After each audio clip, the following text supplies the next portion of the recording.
been a great honor to just sort of explain different areas that they want our team to look at. So we'll be doing a data segment, and then we're very close to a lot of major trends in tokenization and DeFi and many of the sort of the big themes that are beginning to sort of interlock that we're talking about here.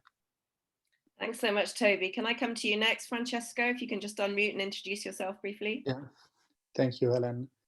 My name is Francesco Boni, and I run R-Square.io, which is a platform that allows users to buy tokenized fine art. Basically, we get fine artworks from prime artists and prime art galleries and collectors.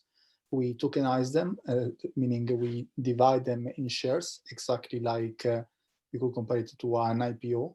And users can buy just portions of the artwork, effectively getting into an asset class that is not available for everyone because there is a very high entry barrier in terms of pricing.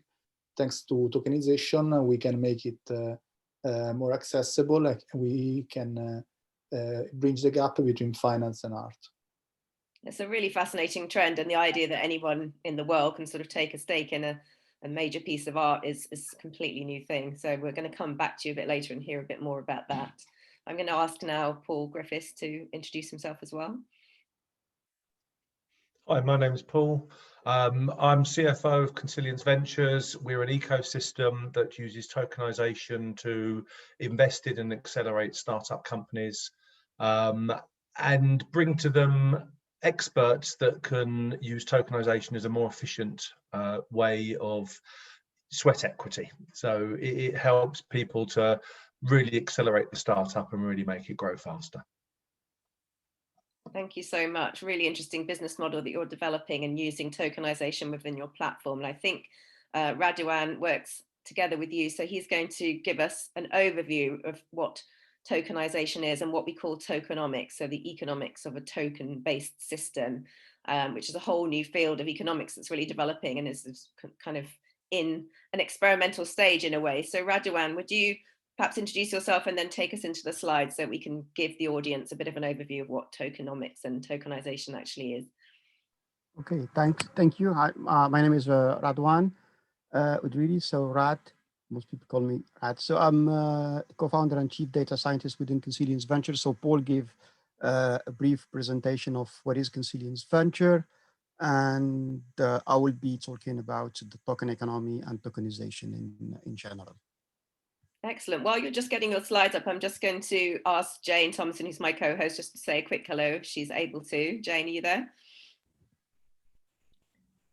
Yeah, hello everyone. It's just such a pleasure to be listening to this session. It's so exciting what's going on with tokenization and token economics. And we've got, you know, some of the leading thinkers and practitioners in this area on the show. So it's a pleasure to be sitting quietly and having Helen host the meeting, but I'm here with you and thanks for joining. Well, thanks for beaming in all the way from Australia. We're happy to see you.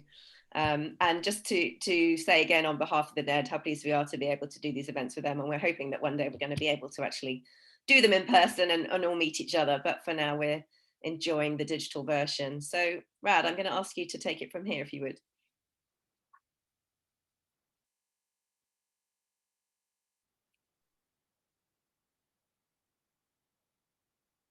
Can you see my screen? Everybody? Okay, great. So what I'll do is I'll go and have a definition actually of tokenization and even token. And so again, the word token, I started from a definition. Let me just remove this from the dictionary.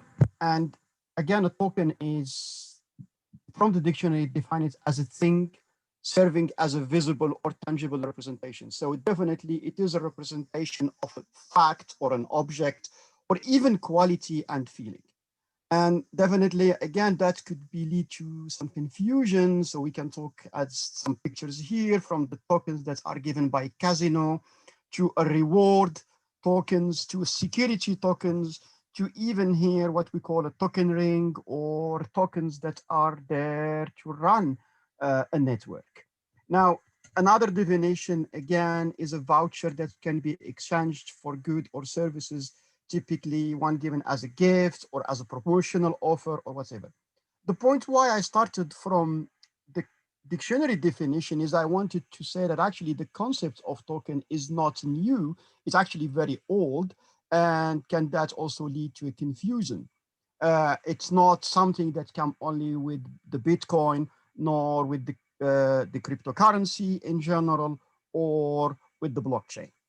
Now, this is, having said that, I'm going to go now, and then we're going to go into much more detail, and we'll be talking about more a digital token rather than a plastic token or a dongle here, like for example.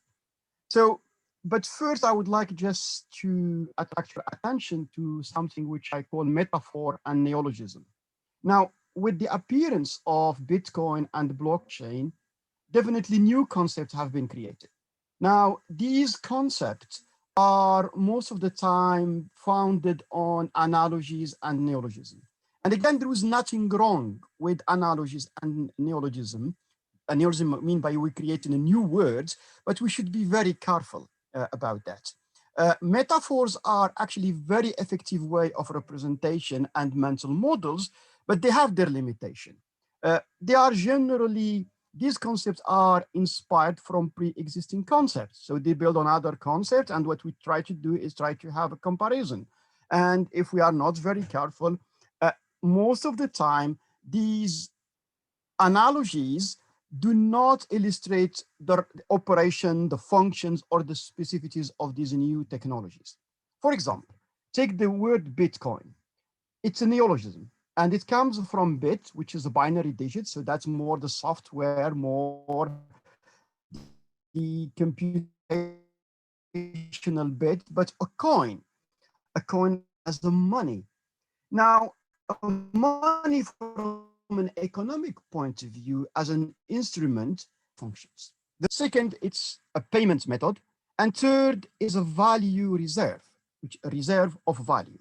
Now, Bitcoins, through its evolution and mainly the high value of increase and the high cost of transaction, is incapable of satisfying the first two functions. So it's no more can be used as an account unit, nor as a payment method. It's too expensive, or generally it's definitely confined to some kind of transactions. So what is happening is actually Bitcoin is more perceived as a virtual money, or is more similar to a virtual money, or even a value reserve, almost some kind of sort of digital El Dorado.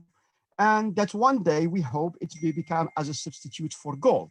So actually Bitcoin is more similar to gold, and even a lot of terminology like mining, etc., are actually closer to gold rather to money as an instrument. Now, again, I would like just to attract your attention that not all tokens are Bitcoins nor cryptocurrencies. And this is what I'm going to be a little bit developing.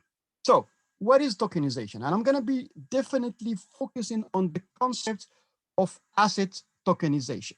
So asset tokenization is this process of converting a right to access, whether access, selling, transferring these assets with economic value into a digital token. So exactly, I'm going to have some asset that could be estate, it could be art, it could be luxury, it could be a digital asset by itself.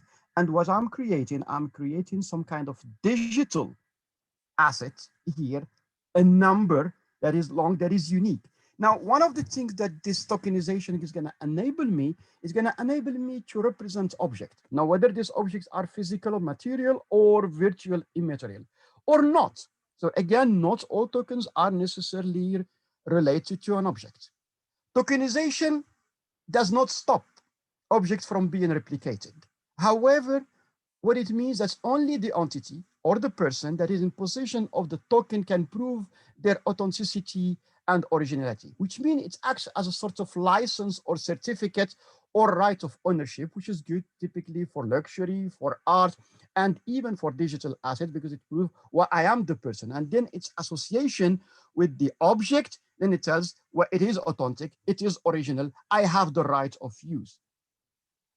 Now, it may become also by itself an asset. And when it becomes an asset, it has its own value and it becomes exchangeable. More than anything else, it enables the identification of assets in a unique one way, and it facilitates the traceability throughout the entire supply chain. And this is very important because in this case, it enables me actually, we're moving from a concept of trust and confidence to prove that actually I move it into a different state or a part of the supply chain. It enables also transfer of assets in a digital format throughout the world, which make investment actually easier. It democratizes investment and make it more convenient and efficient. But also assets can be divided into smaller chunks or units. So that's again increase their liquidity and enable more participants, which is again going into this concept of typically here we are, everybody can become investors and everybody can have access to this asset or part of the asset.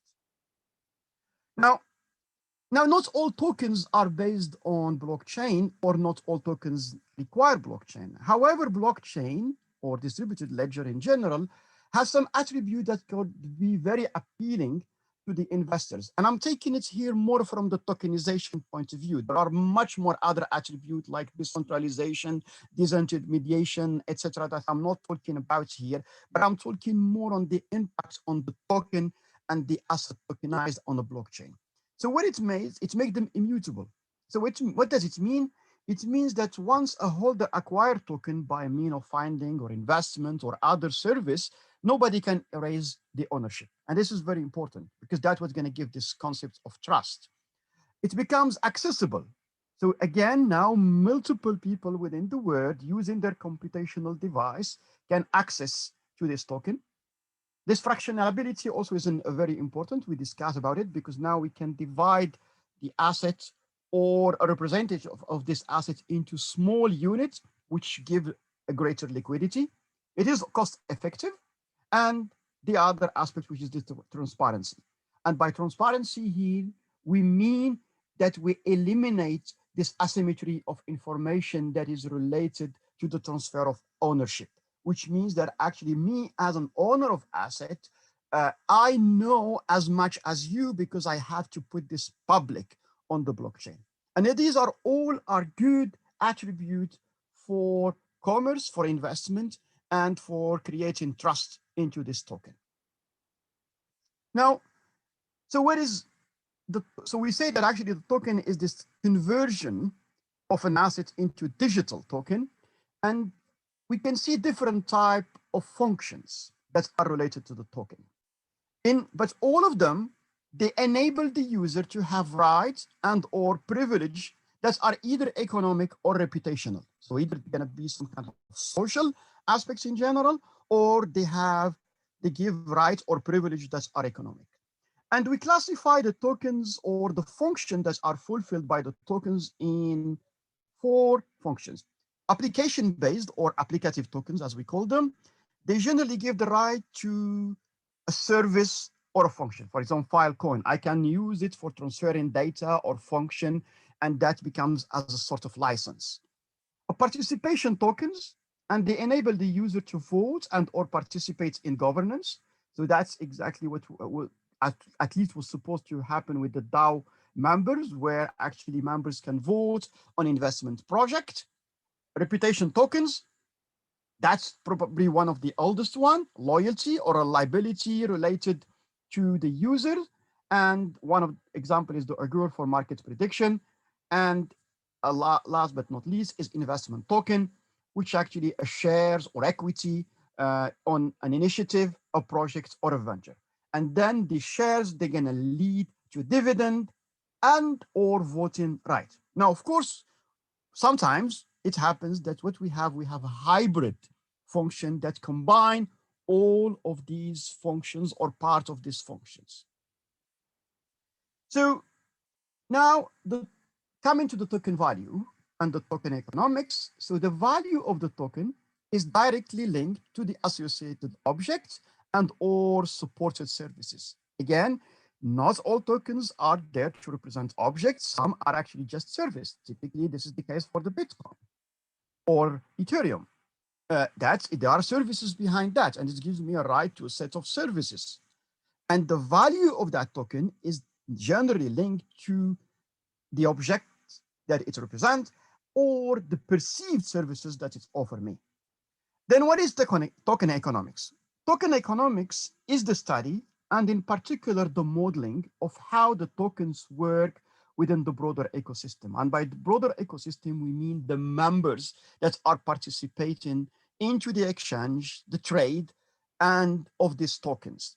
And that ecosystem could be either private or public, or what you call permission or permissionless, which means it could be public, or actually the members of that ecosystem themselves can be curated, and then they act as a club or whatever. But what generally token economics include multiple aspects. First, and the most important part, is the token valuation, which means how do we attribute value to the token? Now, this value is definitely going to be function by itself on demand, on offer, on the objects represent, assets, etc. The token distribution, how did the token are distributed to the members? Do we have categories of the members?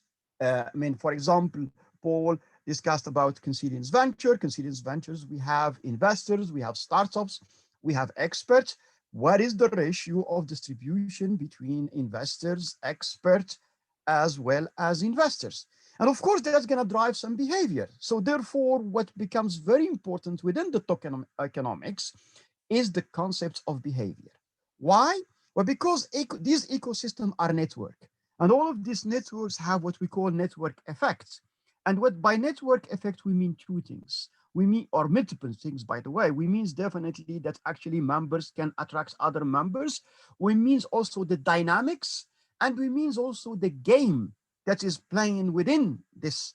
So therefore, not only we would like to observe the behavior of these holders, but sometimes we want to create incentivization mechanism as well as governance mechanism for driving behavior or for stopping holders that to game the system. Because if you game the system, then you're gonna lose trust. In a nutshell, as a synopsis, so what we have, and I try to represent this as a sort of diagram, we got the token. The token represents assets, and I put this as dotted lines because it doesn't have to represent an asset. That asset could be linked to physical or virtual objects, but generally there are a set of services. These services, they are just, again, virtual, or they may be based themselves on assets. And that give rights and privileges. Then the token becomes an asset by itself, and it has value. And in order to do that, there are a set of functions, and this function that could be, as we mentioned, that could be application-based or participation, reputation, and investments. Now, if it's participation, generally they give rise to governance and vote, right? Reputation related generally to reliability of the user and or loyalty, and then investment that give shares, but also some of them give right to vote and governance. And last but not least is then now you're going to need to include the ecosystem, the network effect, and the dynamics. And this is what's going to lead the token economics, which is the study of that ecosystem, and more importantly, building a model. Now, why am I talking model, and why am I emphasizing on the model? Because actually, we do not have all the data. Now, all of these are just representation. And remember that these are digital assets, and therefore we need also to understand prior and in a predictive way what is happening. Now, as an example, and I'm not gonna put much time on this, just to give you some example. So Consilience Venture, as we discussed, Consilience Venture is definitely an ecosystem that gather startups, investors, and experts. And what we are doing is actually we're tokenizing the venture capital industry, which means that what we at the token here is linked to equity in the startups, which becomes what we call definitely, this is an asset-based, an asset-backed token. It is which becomes also a utility, because in this case, it can be used for fulfilling services that are requested by the startups, for solving problems, and that's hence where you have the experts, but also it can be exchanged against money or cash, sorry, from the investors, or by the way, even other experts or whatever. Now, definitely the token economics here consists in attributing value to that token. So definitely it is based on the value of the entire portfolio of startup and the investment that we made into these startups. And our objective is to make this startup healthier and to grow. So therefore, here we have an active action on this. And therefore, the experts and the investors have skin in the game to work on the startup. And the healthier is the network, the higher is the value of the tokens. Now, how do we, when we talk about modeling and token economics, it consists in understanding what are the parameters and the key characteristics of these startups, because these are the key. So definitely, for example, what we have done here, we looked into each startup, we looked to the innovation and the technology life cycle. How do they behave? For example, are we investing into deep technologies, or are we investing into B2B, B2C? They have a different behavior. There was an adaptation curve, which we call the S curve. Then for each startup, we look into its maturity, which is the life cycle of that, as well as the discipline, the valuation of the startup, the failure rate, and other parameters. And then we combine this and we create what we call a function that combine all this network and enables us to predict the value of the token. So that's in a nutshell what is token economics. I'm done. Thank you, Radwan. You made a number of really important points there, and I think you can see why I said this is a whole emerging field of economics in itself, because we're talking about incentive structures and how you create valuations on new types of assets, things that we've never really been able to do before because of decentralized networks and systems. So I've got lots of questions which I'm going to come back to in the discussion, but I think just to sort of sum it up a little bit, the key points for me is that tokens can be used in many different ways and not synonymous with cryptocurrencies necessarily, which is not something that people who aren't familiar with Bitcoin and other cryptocurrencies will necessarily appreciate.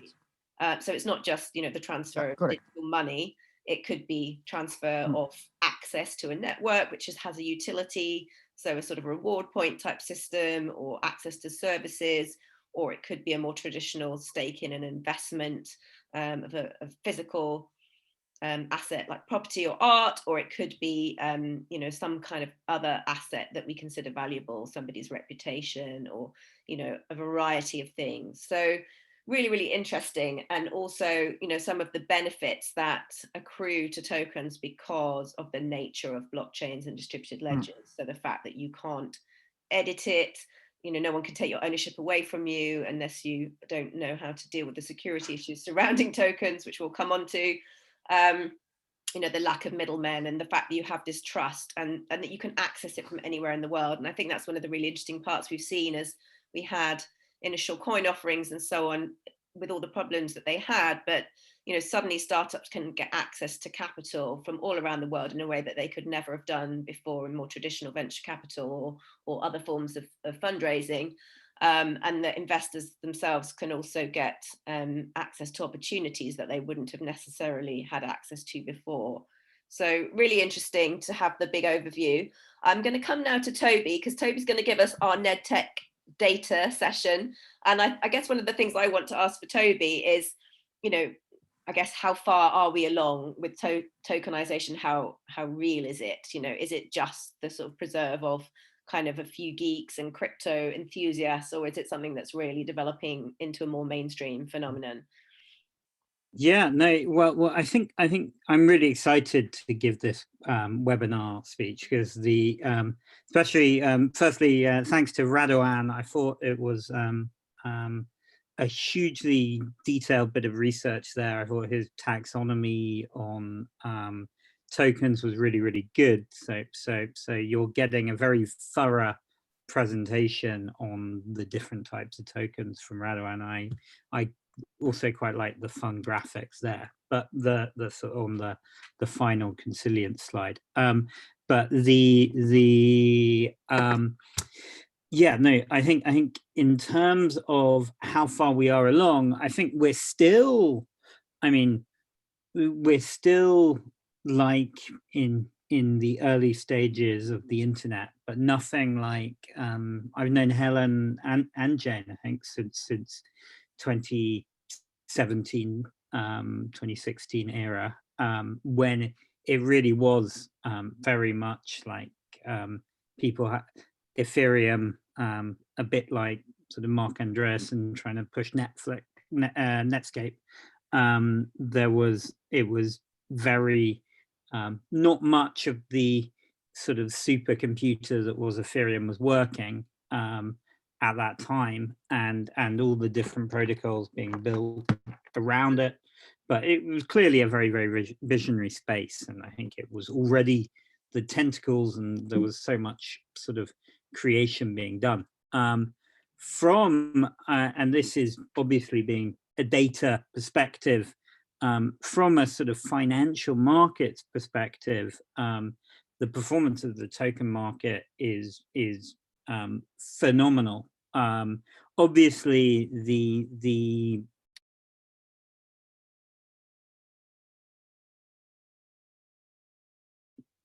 Oh, Toby's frozen. Let's hope he comes back to us. We're just looking at the overall performance of the crypto market at the moment, which has been doing extremely well. You can see the figures for Bitcoin, Ethereum, the two market leaders, and then lots of the other major cryptocurrencies listed on this slide. So I'm hoping we're going to get Toby back in a second so he can carry on.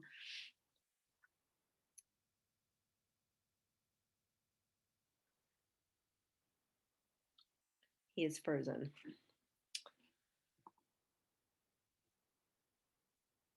Okay, well, while we're waiting for Toby, if we can see if we can come to Paul briefly, just to talk about from the investor's point of view, you know, how does this kind of change the game in terms of the venture capital industry? Because, you know, I mean, one of the issues is, you know, perhaps more traditional players get preference, you know, in terms of, you know, things like diversity, gender, background, the geographical access that people have to capital. You know, if you're in a country where you don't have traditional infrastructure and opportunities in Africa or parts of Asia, let's say, how does that change the landscape?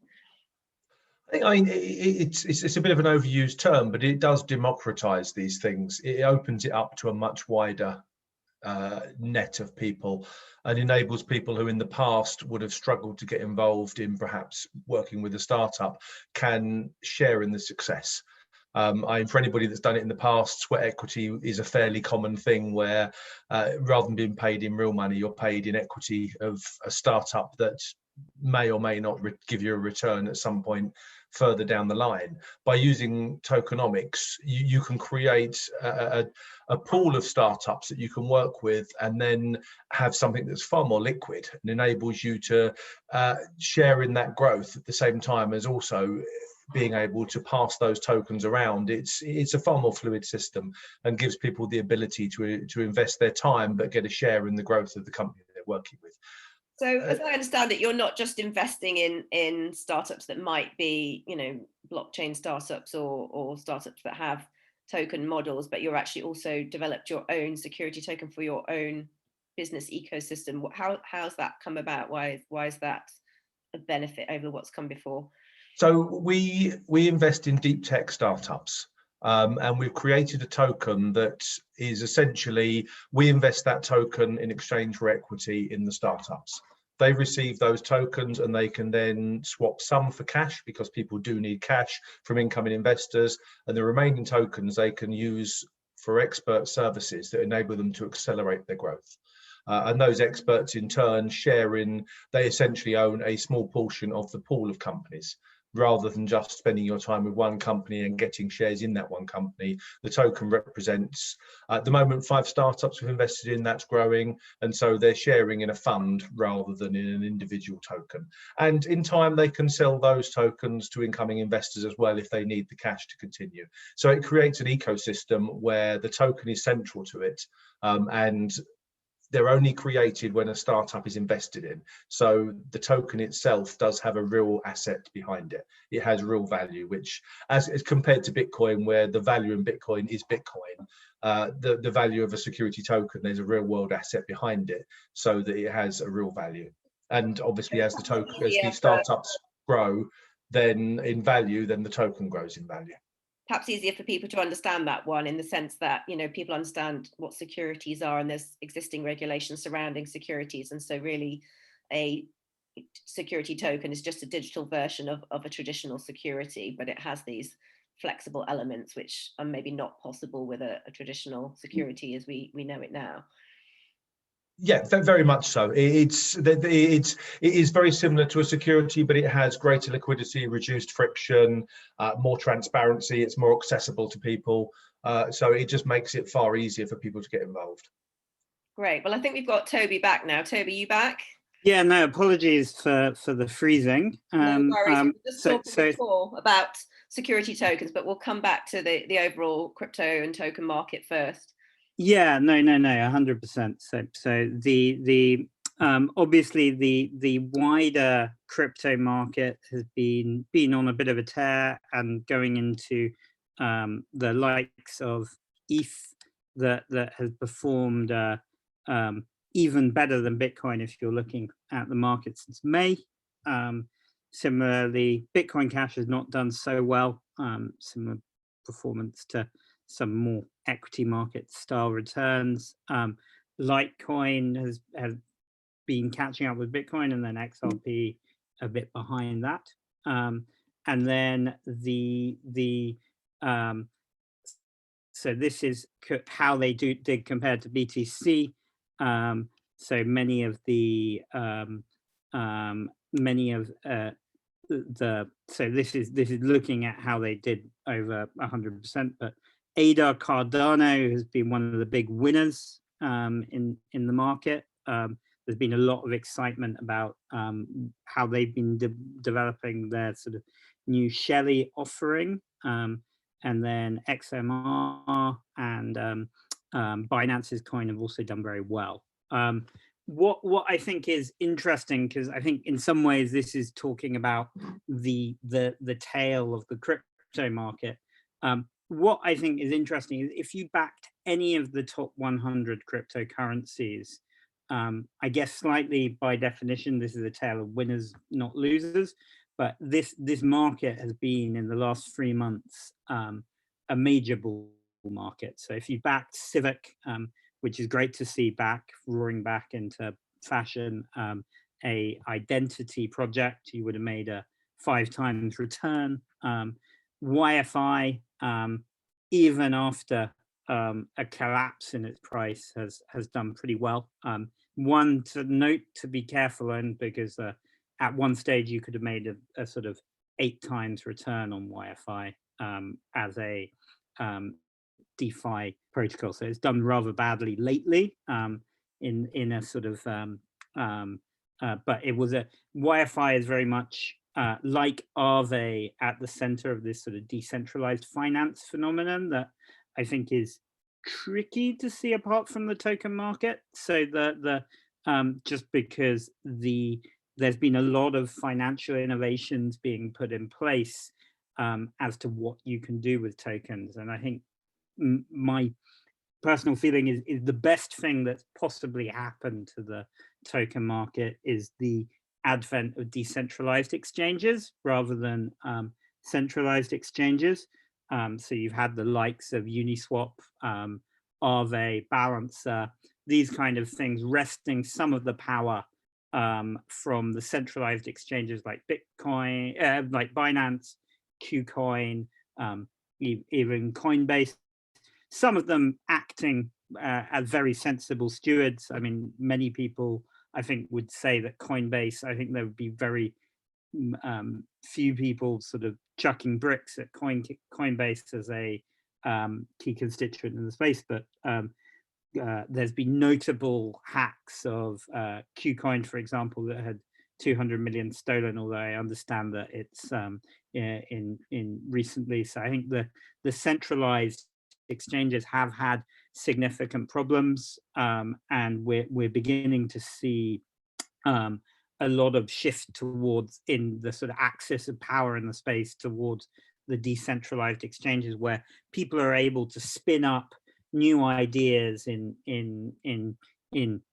a day, provide liquidity on them, and see what the market has to say of them. And so I think it's heartening to see Aave's been doing very well lately, and it's got some very to what Radovan was talking about, they've got some very innovative ideas about the linking of real world assets to a tokenized entity. And I personally think that's one of the most important game-changing things of the tokenized space. I just recently started advising a business called Materium by one of the co-founders of Ethereum, Vinay Gupta, who's really spent a lot of time thinking about how you legalize the representation of that space. But I think Aave have been definite thought leaders there, and Civic, hugely exciting in what they've done. And I think YFI have been very innovative in that they effectively were creating a way for you to look at new liquidity pools and essentially provide people a bit of a black box to jump into new interesting things. So I think Yearn Finance and YFI, a lot of the shine has come off that project, which is very common in the token market. The phrase pump and dump is very sadly far too common in the token market, where there's a lot of hype and things go up and down. But I think the big thing to note is that even if you backed the worst asset in the top 100, your risk was losing 17%. Of course, that in the last 3 months. Of course, if things dropped out, there was a lot. But anyway, I'm always super keen. I'm keen to dive into the discussion. This is a summary really of what's been going on with the top 100 tokens. And I think that there is so much going on in the wider token market that we're super excited about. Actually, at Novum Insights, you can go to our website. We've got a DeFi calculator that allows you to look at how the returns on liquidity provision for 1,500, which is effectively all the Uniswap spares with more than $10,000 of liquidity.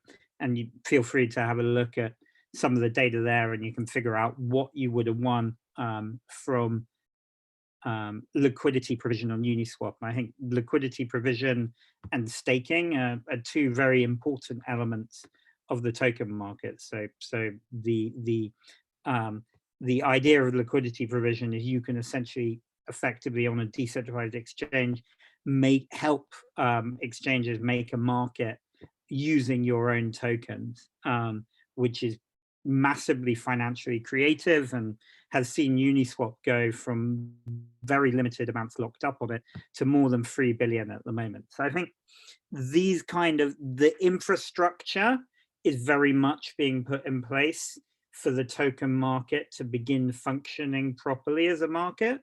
And then I think what we're seeing there is, yeah, I think we really are in the age, to Helen's question when we started, of real world applications. I've always been very excited by the Consilience project of Radovan, and I'm super excited. I think the security token market itself, we haven't really touched on that in this presentation, but I think there's huge building blocks being put in place there. I think the stepping stones are still tricky because the nature of a security token is you're needing to abide by securities regulation. But I'm super excited to carry on the discussion, and looking forward to talking more.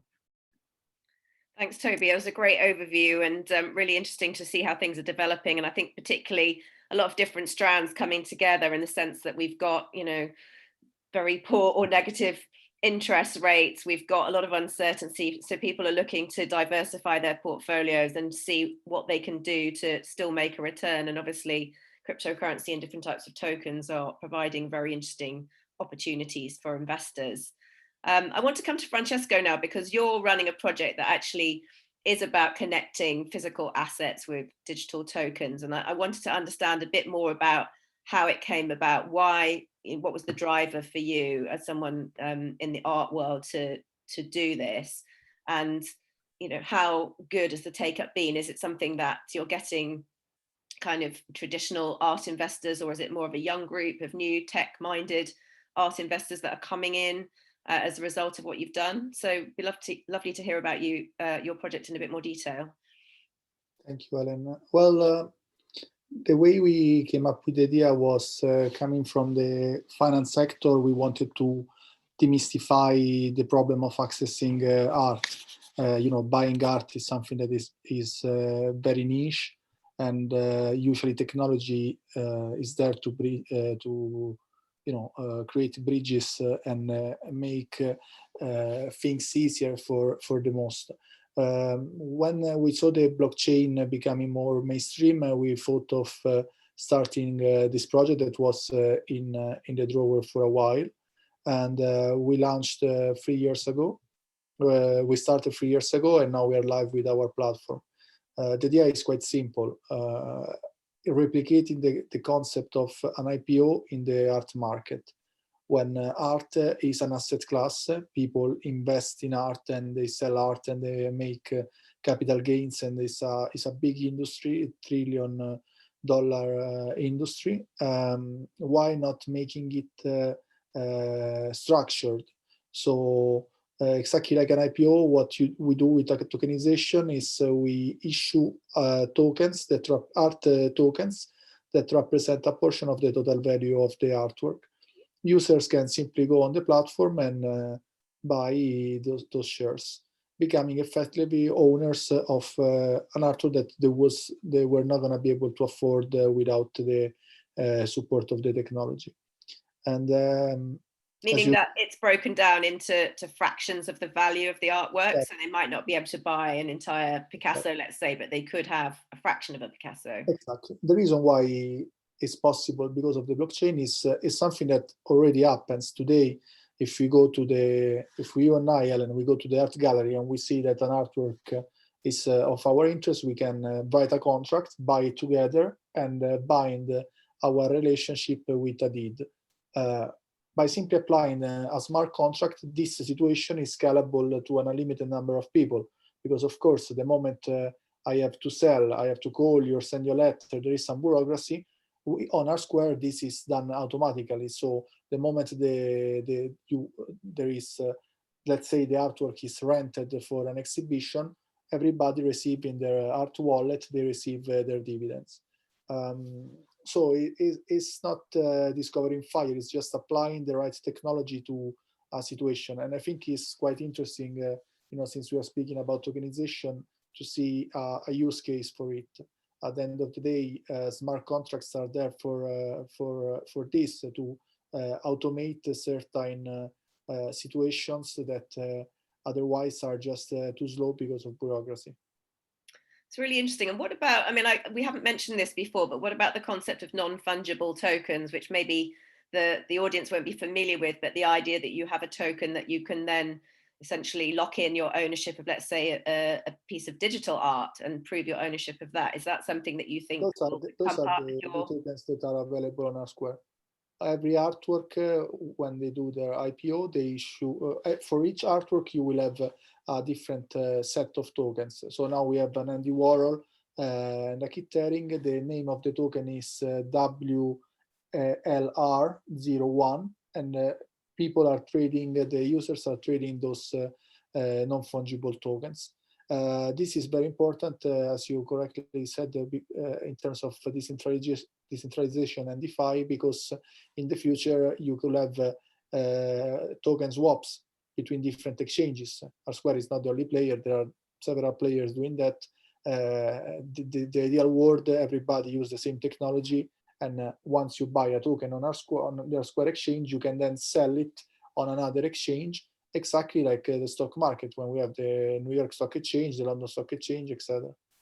So I think that's interesting because, you know, people in the art world might not realize that. They might think, well, this is only for, you know, sort of digital forms of art. It's not for traditional physical art, but actually. Yeah, then the pandemic arrived and they all started ringing our phone because if you think about it, the situation is that the art world must look at innovation because art is something very physical. You know, they have art fairs, you must go to the gallery. As a collector, you are invited to see the artwork. This is a way to connect with new potential buyers and enlarging, imagine an iceberg, where the tip of the iceberg is the money that the art world is dealing with. And then you have the bottom of the iceberg, that is all the crypto holders, the traders, whoever buys on Amazon that wants to look at a new way of buying art without the problem of having to learn something new and get a master before getting into a gallery. Yeah, so you've got twofold benefit. You've got the benefit from the industry, which probably, as you say, the pandemic has pushed forward, because the art world can be quite fuddy-duddy and traditional and used to its kind of maybe sometimes elitist way of doing things, and you know, people know each other and they have a certain network and so on. But actually this is sort of breaking that down, and since you can't fly to an art fair and you can't go and view an artwork in person or meet in person, actually it's probably been a good driver for your business model. Yeah, it was. And it's and the art world is beautiful, and it missed a generation of technology. They didn't. It's difficult to find even a good website for art galleries and stuff. They don't, because it's very literary. They don't talk with each other. There is the element of advisors and brokers that are there, and of course they're defending the rules. But blockchain brings transparency, because every token will basically give you. You can basically see the cap table of an artwork. Like you go on Etherscan, you can see the transaction of if you send one Bitcoin, you can do the same. You can see the transaction happen between an art token. And this is very unique and brings security. Of course, it's an issue for the players that are making money on this lack of transparency of the art world, but the future is definitely in that direction. Yeah, it certainly puts a challenge into the traditional way of doing things, much in the same way as I'm sure it's sort of shook up the banking world when these ideas first came along. I want to just kind of broaden it out to the whole panel and talk a bit about the token economics part, because I think that's one of the parts that people sometimes find really hard to get their heads around, and it is very complicated. And I suppose, you know, from an investor's point of view, it's much easier to say, well, look, if I buy a share in an artwork, I can sort of roughly equate that to something I know, going back to what Radovan was saying about we make analogies and metaphors that make sense to us from a traditional way of doing things because we don't understand new technologies. But what if you've got a project, let's say you were talking about, you know, prediction markets or reputation markets and things. Haven't we just sort of created, I mean, I'm playing devil's advocate here, but haven't we just sort of created a whole bunch of kind of pseudo decentralized bankers who are just printing money and saying, well, I'm going to print this much money. I've decided it's worth this. I've decided that people are going to behave like that. You know, how on earth can someone who's not a sort of an expert in the field unpack what a token is really potentially worth? You know, can they even pretend to do that, or is it all just guesswork? I guess, Rad, maybe you can take that one. It's not an easy one. Yeah, I mean, I can start. So I think, again, we are often limited by this analogy and metaphor. So I think in this case, the example that you gave, I think I would bring it more actually to the network ecosystem and the platform. So rather than just focusing on the token, now these platforms are creating business model. And the token is just here to represent a value unit. And this value unit, whether it's the token itself or other value unit, could be, by the way, data, it could be art, it could be, in our case, the equity is exchanged. And however, what the token gives is actually this traceability, this identification. So the token is not just the asset that represents, is also the services. And these services are definitely related to the exchange, the ease of use. Paul was talking about, for example, the Swiss equity, the fact that we are easing the Swiss equity for experts and solving a tax problem or solving actually the Swiss equity. Actually, nobody like to give Swiss equity. That gives a lot of value. So we are creating value on that value unit. So what I see when people join this kind of a platform, there are two things that they need to look at is the curation process, because that's very fundamental. How do you curate the members? How do you curate actually the object that you are doing? And the second one is the self-regulation, which is the governance. Because if there was no self-regulation, these platforms not gonna evolve. The token is just a mean to an end. And we should not focus on the token by itself. You are definitely, why do you join this, and what are the value that you are gaining from this? That's, I think, for me as a member or as a user of this platform, what I look for. And yeah, I mean, that's certainly true. And obviously investors will look kind of broadly, hopefully if they're long-term and sort of sensible investors, at, you know, value creation rather than short-term gain. But I know certainly in the ICO, kind of the initial coin offering kind of free for all, you know, people would invest in any old token because it was going to make supposedly a good return. And, you know, would it be 100x or would it be 20x or what would it be, you know, and it doesn't really matter if it's, you know, Jesus coin or Trump coin or whatever, you know, rubbishy coin it is, you know, or Biden coin, you know, let's say that might make good money right now, but, you know, whatever kind of coin came along, if it looked like it was going to be, you know, making them some money, they would stick some bets, like horse racing essentially, and just hope that one of their bets would pay off. So, you know, more sophistication, I think, has come into the market now, and some of that kind of speculative stuff has been clamped down on by regulators. But, you know, from the point of view user, it's still a bit difficult to say. If someone says to you, well, I'm going to give you, you know, 150,000 of my token, you know, what is that really going to be worth when it launches on an exchange and when it, you know, circulates, and what are the network effects of that system? Because it's great. I mean, maybe it's a great business proposition, but maybe no one's using the community or using the network. Well, that's why, again, the token economics, it should not be just a black box. So this is what I talk about the model, because in the end, what we are doing, we are just building some kind of formula and says, okay, now in order to calculate at least from the one I've seen, in order to calculate the value of that token, these are the factors that enter into that.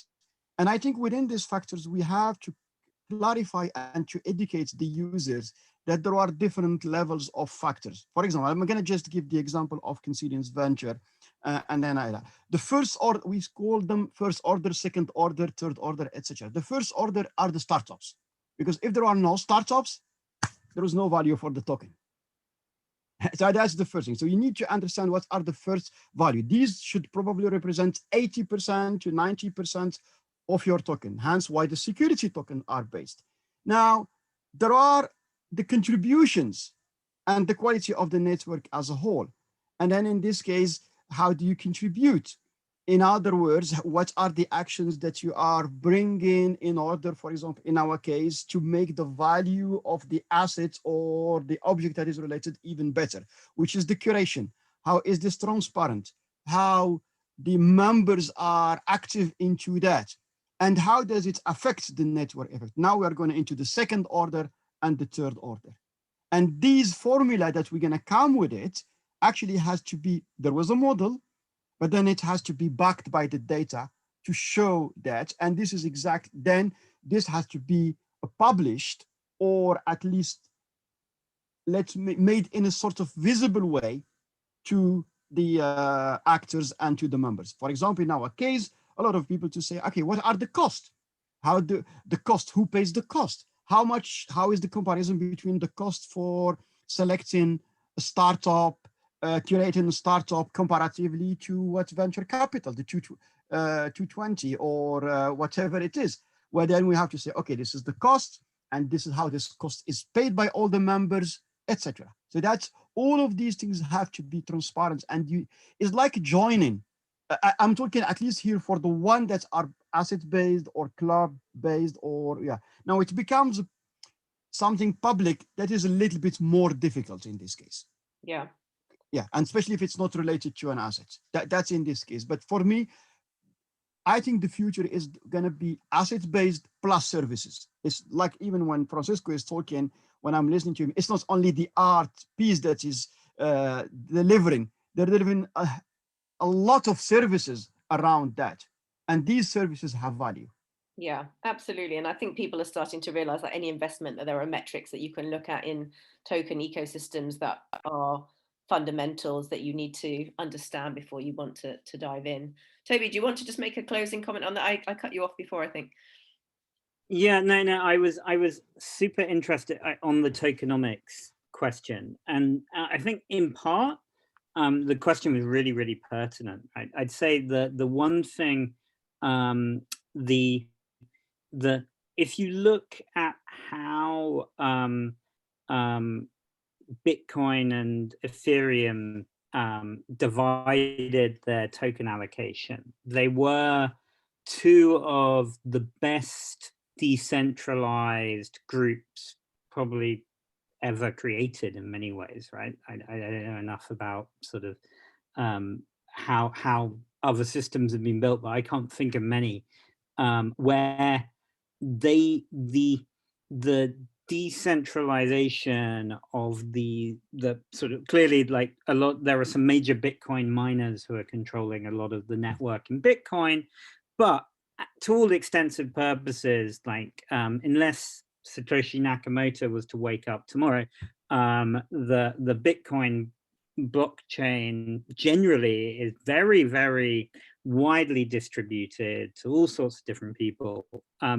I think the founders of ETH, people like Vitalik and Joe Lubin and Gavin Wood and whatever, did a really great thing for the crypto industry, because they, like, I think I was hearing Vitalik had 0.5% of the ETH network or something like that when he founded the thing.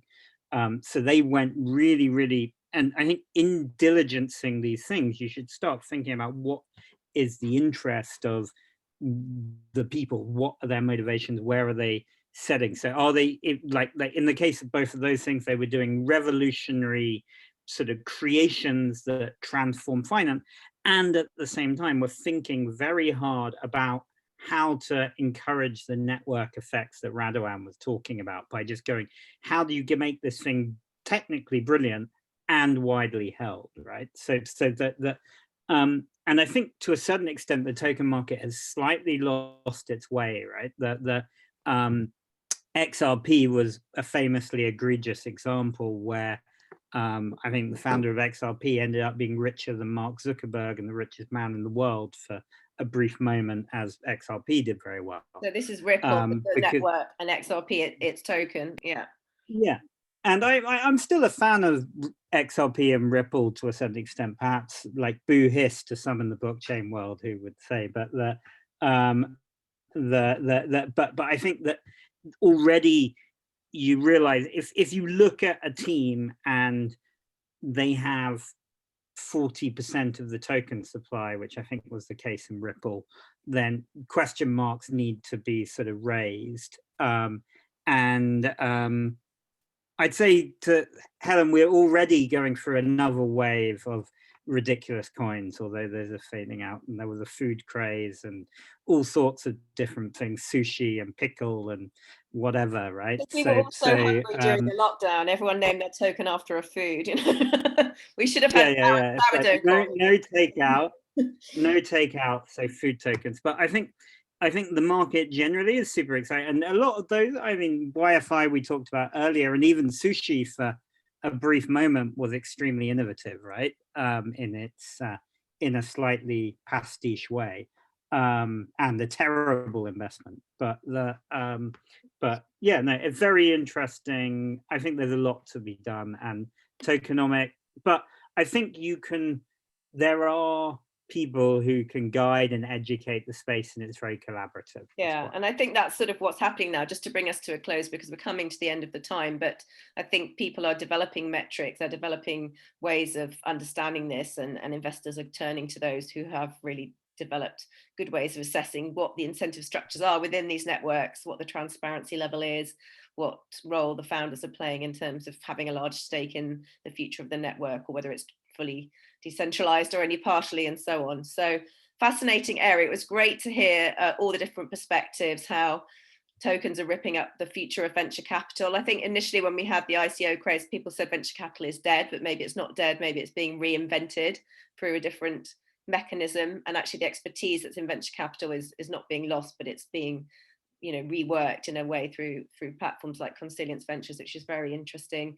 We've got changes to the art market, we've got changes to the property markets, we've got a lot of different possibilities for tokens, as well as just, you know, different types of rewards and reputation systems, or, you know, being rewarded for our attention when we browse the internet. All of these different things connect to tokenization. So it's a whole new world of innovation, and great to just get a little taster into it. So thank you very much to all the speakers. Thank you to the NED Club for having us, and to my co-host Jane Thomason.